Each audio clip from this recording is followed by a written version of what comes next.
Goeiemôre. Jy luister na die 71ste oordeenking in die reeks, 'n paar maal om die son. Ons tema vir oggend is om 'n ander mens te spieël. Ek het gister verwys na die spieelneurone in ons brein, wat wetenskaplikes met bewyse gelaat het wat ons lankal eintlik weet, naamlik dat menslike gedrag in 'n groot mate sosiaal bepaal word. As jy dalk nog twyfel of dit waar is, wil ek jou gapend oortuig. Wat doen jy as jy 'n ander mens sien gaap? Nee, soos die kinders sal sê. Wat gebeur wanneer jy sien hoe iemand anders hulle hand oopsny? Jou gesig vertrek in 'n uitdrukking van pyn en jy maak 'n vuis om die bloeding te stop. Maar dit gebeur nie met jou nie. Dit voel wel of dit met jou gebeur terwyl jy dit in 'n ander sien.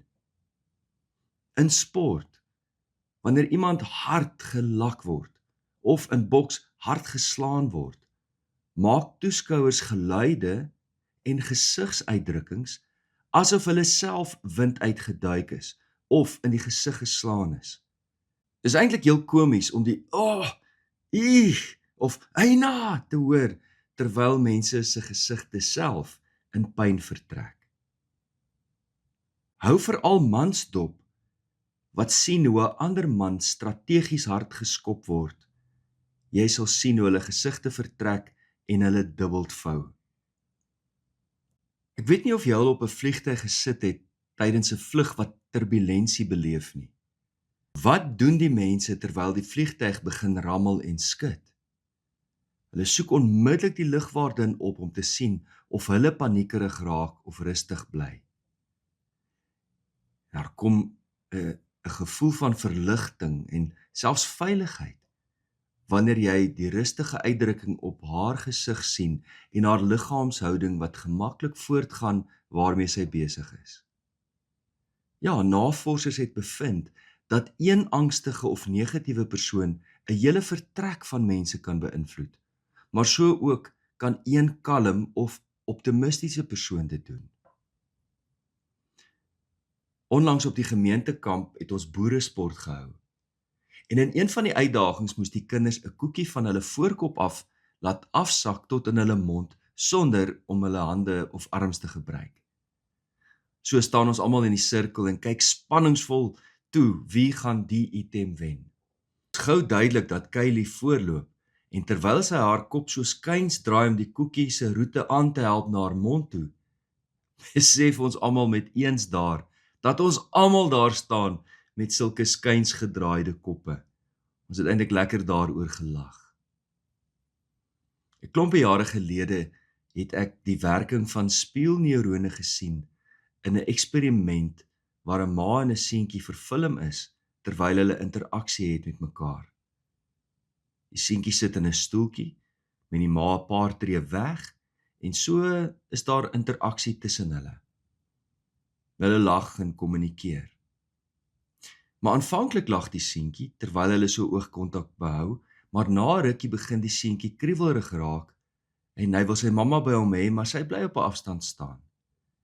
En 'n rukkie later, wanneer hy so gefrustreerd raak dat hy begin huil, beweeg die ma nader, tel hom op en vertroos hom. Die seentjie is tydens hierdie hele episode afgeneem. Later, tydens 'n breinskandering, speel hulle die videobeeld met klank terug aan die ma van haar seentjie wat aanvanklik lag, later gefrustreerd raak en toe uiteindelik begin huil. En terwyl die ma hierdie beelde sien en hierdie klanke hoor, gebeur 'n interessante ding in haar brein. Terwyl die seentjie lag, helder die lagarea in die ma se brein op. En toe die seentjie later begin huil, aktiveer dit dieselfde area in haar brein asof sy self begin huil. Dis dan merkwaardig om te dink hoe ons as mense met mekaar in koneksie geskape is. Die psigoanalis Donald Winnicott het gesê, "The precursor to the mirror is the mother's face. Wat dink jy van hierdie aanhaling? Wat beleef kinders van hulle eie identiteit op die gesigte van hulle ouers en in hulle liggaamshouding? In imago verhoudingsterapie het 'n nuwe wêreld vir my oopgegaan. Twee mense sit voor mekaar, voete gegrond, hande rustig op hulle skoot, en hulle word uitgenooi om na mekaar te kyk met sagte oë, om begrip te hê vir mekaar. Hulle maak dan gereed om met mekaar te gesels, maar daar is voorwaardes.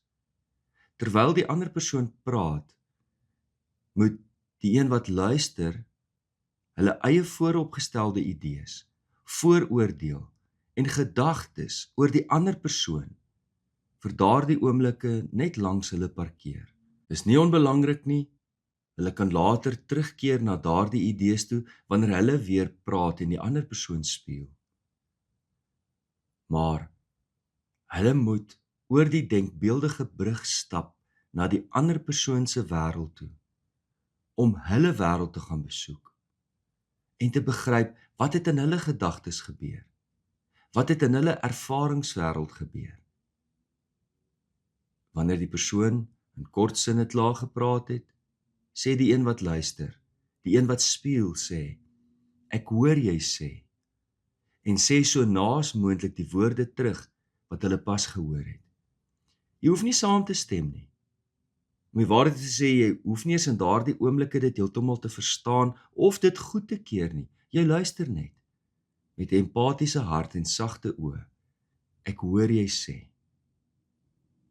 Die ander persoon gaan dan voort totdat hulle sê, wel jy het alles gehoor of die meeste gehoor of die belangrikste.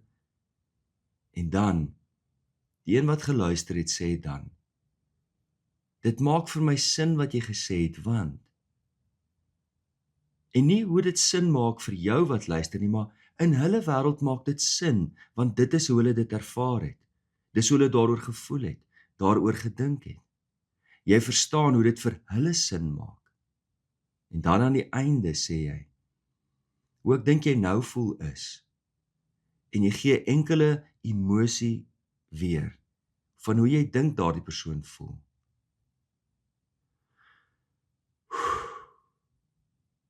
Tydens daardie proses waar iemand na ons luister, sonder oordeel, sonder verwyte, sonder onderbrekings, gebeur daar iets binne ons.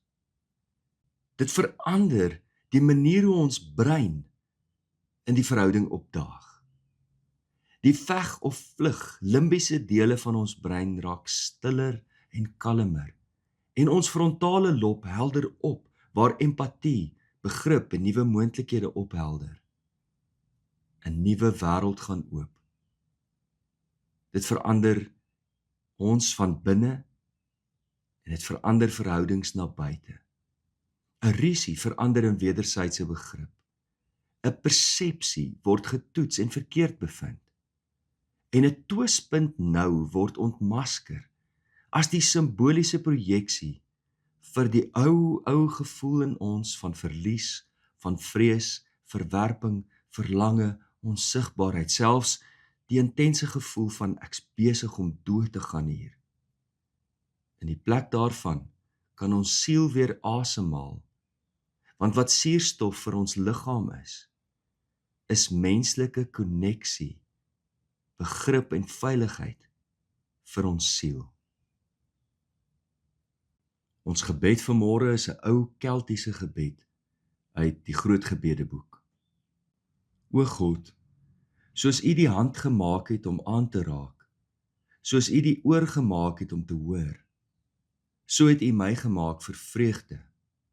O Here, open dan my hart sodat ek blydskap sal vind in die wilde skoonheid van 'n bergviooltjie, in die klank van 'n bosduif se gekoer, in die gesig van 'n eerlike man, in die glimlag van 'n kind, in die selflose liefde van 'n ma en in die onverganklike liefde van Christus. In Jesus naam. Amen. C.J. Langehoven het gesê, Gee my 'n man wat sê wat waar is as die duiwel daar is, wat doen wat reg is as die regter weg is, wat trou by sy gewete bly as hy straf in plaas van beloning kry. Liefde en 'n geseënde dag vir elkeen.